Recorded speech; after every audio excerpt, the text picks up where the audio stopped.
3, 2, 1. You're listening to Latino Living. Hola a todos, welcome back to Latino Living, a podcast about the lives of Latinos in Louisiana. Okay, done. Cut the camera. Este podcast es parte de HSJA at Northwestern State University. Hola. Hola. During each episode, we will share with you topics that affect las vidas de Latinos in este corner of the state.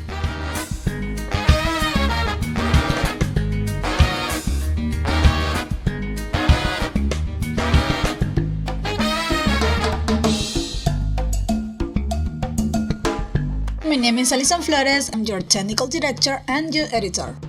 I'm Natalie Matthews, your assistant producer. I'm Juliana Nobles, your social media director.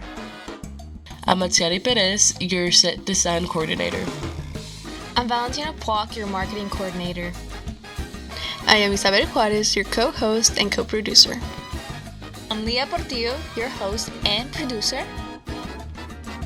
And this is Latino Living, un podcast para todos. That's a lot of work.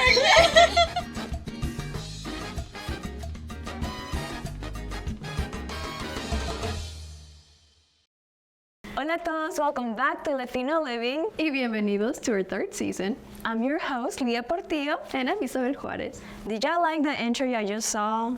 I hope y'all did, and if you didn't, go back and watch it. Play back, because we worked really hard. But anyways, today we have a special topic in honor of Hispanic Heritage Month starting this week. What is it, Isa? It's No Sabo Kids. Iconic, right? Very. And so the reason we did this episode is because we want to, highlight all of the No Sabo kids that are, growing up in this generation and that kind of need a place to find their culture. Yes, I think it's very important to talk about this as more second generation Latinos are, maybe like learning Spanish or like discovering their Hispanic roots and don't know where to kind of start. And what better way to introduce nuestro podcast with a topic that can, prevent some people from getting to know their Latino self, but also ignite others to get to know who they are and learn more about their Latinidad. And yeah, so Isa, would you like to tell us one of our guests today? Of course. One of our guests today is going to be Benjamin Portner. He is a professor here at NSU and he teaches foreign languages, and he also forms part of a bicultural family. And he gives us some tips on how to keep our culture alive, how to teach people other languages, and kind of how he's done it with his own family. So we're so excited about that. Yeah, nobody's language is perfect. And I think we have to get past the shame of not speaking perfect French, Spanish, English. Nobody's perfect. And as long as there's communication, that's really all that matters, right? Nobody's perfect. And, English speakers, there's many varieties of English speakers, and to each his own, right? But language is still culture, and it's important to retain the language to connect with the culture. Well, we prepared for our other guests. Here's a sneak peek, a little treat for you, on what our members from HSJA think, or sus opiniones de No Sabo Kids. ¿Qué es un no sabo kid? Un dicho.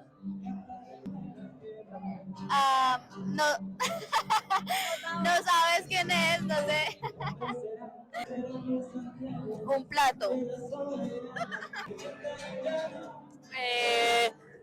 El nombre de una mascota. No sé. Es una persona que no habla bien el español. Today, one of our speakers is Nina Ovalle. Hi. And our other speaker is Valentina Puac. Hey. Nina, would you like to tell us a little bit about you? Hi, I'm Nina. I'm from New Orleans. My dad was born in America and moved to Guatemala with his parents who were born in Guatemala until he was age 8.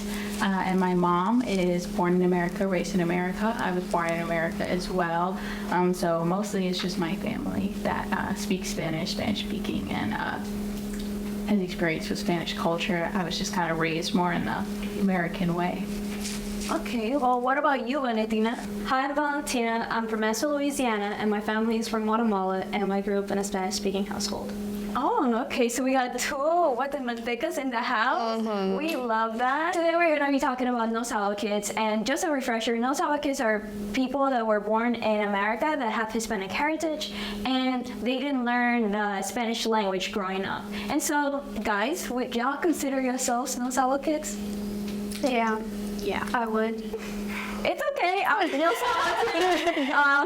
whenever I immigrated here at the age of 9, I came with my dad, and his wife is American, so I wasn't speaking Spanish all the time like everyone else. Like Isa has that experience of speaking Spanish in the household, but I had to speak English and Spanish.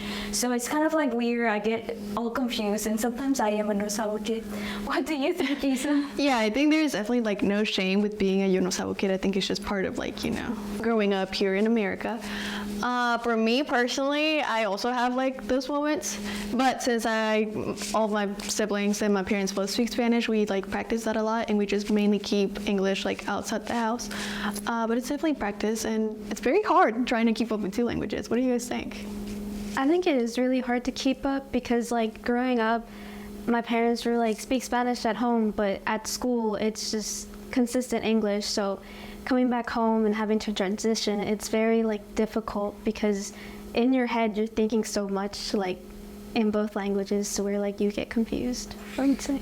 What about you? I know you don't really know Spanish really well, but tell us a little bit. Yeah, I probably know the least here, but for me, since my mom doesn't speak any Spanish and my dad is fluent in Spanish, when I was younger, we were more Spanish speaking, and then around age 6, my parents got divorced, and I spent most of my time with my mom, so I was only speaking Spanish when I was at my dad's house or around Spanish at my dad's house, and then eventually I kind of just grew more to spending time with my mom, so less time with the Spanish side of my family, so I just kind of grew out of that understanding of Spanish that I had, so now it's very minimal. I mean, me too. But you guys have an interesting background, right? Because you are from North Louisiana and Nina is from South Louisiana. So how has the location in Louisiana influenced the way that you see Hispanic culture? I know New Orleans has a huge Hispanic community, but for you, Valentina, in Mansfield, what was that like? Honestly, there's not many Hispanics in like the area where I grew up in, which made it really hard for me to meet other people who spoke the same language or who even shared like a similar culture, which made it very hard for me to even recognize like who I want to be or like how my family is. So it was just really hard to kind of like understand around that. So. Yeah, and like similar to her, I grew up in, well, whenever we moved back here, I grew up in like middle Louisiana, so Senla, which also has very minimal Hispanics. Me and my siblings were like the only Hispanics in all of our high school and junior high years. So that also made it hard to keep in touch with our culture because we were just like, you know, coming back home, and that's whenever we would speak but very little Spanish because like, you know, we were tired, we had a homework in English, we had to watch TV in English to be able to learn English to a proficient level and be fluent in it. So I think like, you know, that definitely has a lot of influence with it. Yeah. So what do you think, Dina? What about growing up in an area with a lot of Hispanics? How was that? Yeah, so New Orleans definitely has a big Hispanic community. Most of my friends were actually from Honduras. It's okay, girl. Honduras? Showing guys. Yeah, so I have a lot of friends and family that spoke Spanish. So around my family, obviously they had their own accents, and most of my friends had their own accents. And most of the culture that I experienced was from my friends rather than my family. So one of my favorite foods is pupusas because, like, that's not even a Guatemalan thing, really. So yeah, most of my experience was from outside of my family rather than inside of my family, to be honest.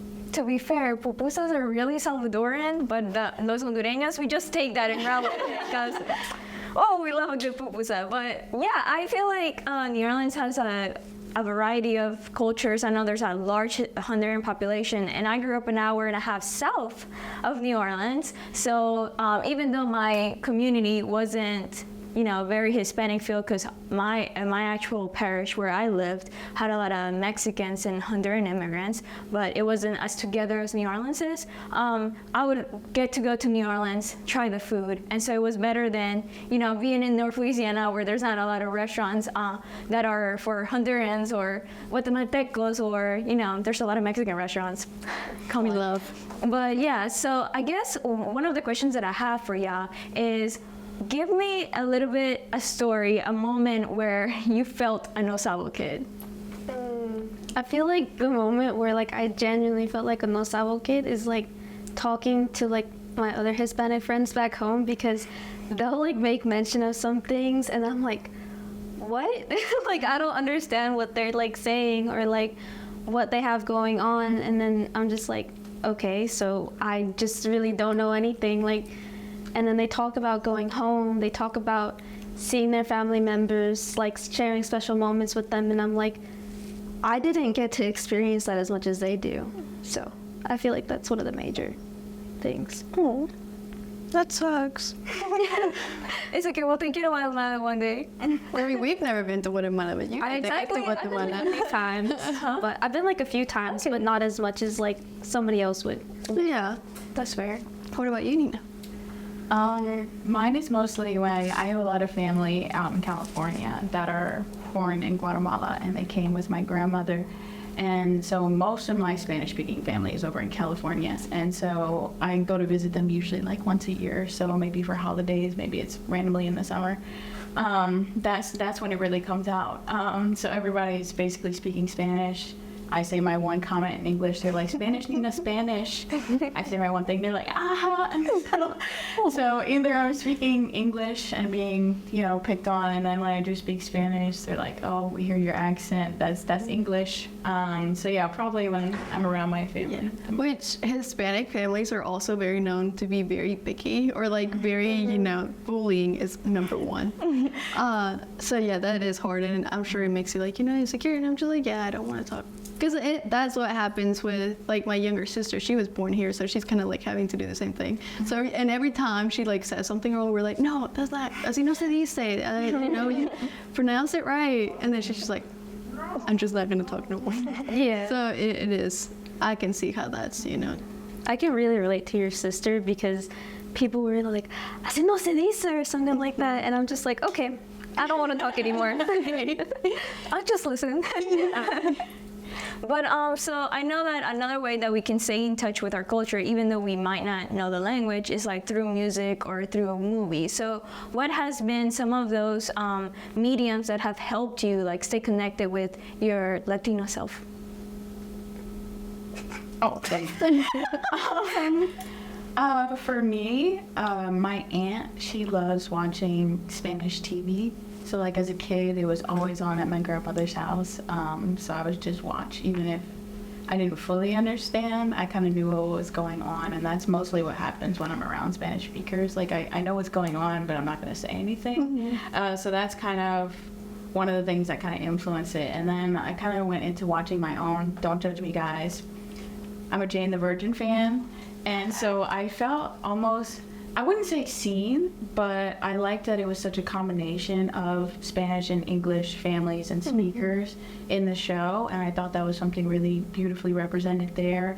And so to see that, I was like, wow, maybe I have a little something, I don't know, because sometimes because I'm not so fluent, I feel just one-sided almost. So in that, or just listening to music, Bad Bunny, Rosalia, J Balvin, Bops. Yes. Love. What about you? I think. Honestly, it's watching novelas with my mom a lot, and every weekend, she'll always have music playing while she cleans the house, and then stuff like that. That kind of keeps me connected, because I'm listening to others speaking Spanish, and then it just kind of helps me understand it better as well, just by listening to music that I like and also watching shows that we both like. For sure. That's something I also try to do, with school, when me moving away from my parents' home, I'm not listening to Spanish as regular as I would if I was back living with them. So I'm always trying to keep on like a show in Spanish or like music in Spanish or like reading in Spanish, because like, you know, something to not lose it completely, because it is very easy to lose, and like you don't even realize you lose it until you're like speaking to someone who's like very fluent in Spanish, and you're just like, Okay. what did you say? Otra vez. So tell me a little bit about how you guys plan to incorporate your culture more and try to like learn your language, but you know, just getting back into the Hispanic culture and not be a No Sabo. So actually, I'm really thankful for Northwestern and with the fact that HSJ is actually with Northwestern, because I've been able to meet you guys, and being able to get to know you guys has allowed me to speak more Spanish. And like, I was insecure about speaking Spanish for a really long time because I'd always mess up, but speaking with you guys has given me like the opportunity to kind of learn from my mistakes from also hearing you guys speak it, and it makes it easier for me to kind of talk to. Oh, yay! I love that. For me, I really do hope to get more in touch. For where I am now, I don't always feel like I am, because I'm still kind of in that stage of feeling like pretty insecure. Also, just like in the way that I look, most people don't even know that I have like a Spanish family or anything like that. So it's kind of hard to find places where I can get that contact, you know. So mostly it really is just like in music, to just keep a small part of it alive if I can, you know. I understand. Just because my name is Lia, no one takes me seriously that I'm Hispanic. They're like, you making that up. No, look at me, please. But yeah. Yeah, I think obviously, you know, trying to keep those like small little things incorporated in our daily lives, like listening to music, you know, watching a show here and there in Spanish, is very important. Like I said, you know, for our brain to remember and like keep training to understand Spanish. So yeah. Well, guys, that's all we have. Thank you so much for being in Latino Living, our first episode of season 3. Stay tuned for everything that's to come. You guys want to say something before we get off? Something we didn't add, something, I don't know. Tu curiosidad, algo ahí? Teach your kids Spanish. Yes, please do. And with that, Isa, you want to tell our audience about our Instagram and social medias? Of course. Like she said, she mentioned HHA. You guys should follow us on Instagram at hha.nsula, and obviously tune in here on our YouTube and Spotify at hha.nsula. Yes. And yeah, keep up with us, and we'll be posting on our social media a lot of future events, future episodes, and all that. And I hope you guys liked our intro. And comment what you would like to see, anyone you would like to see, NSU people, maybe Louisiana people, send us someone to talk to, anything. But yeah, and so that was Latino Living, and y'all want to do the ending? Yeah. Okay, ready? Latino Living, un podcast para todos. Bye. Bye.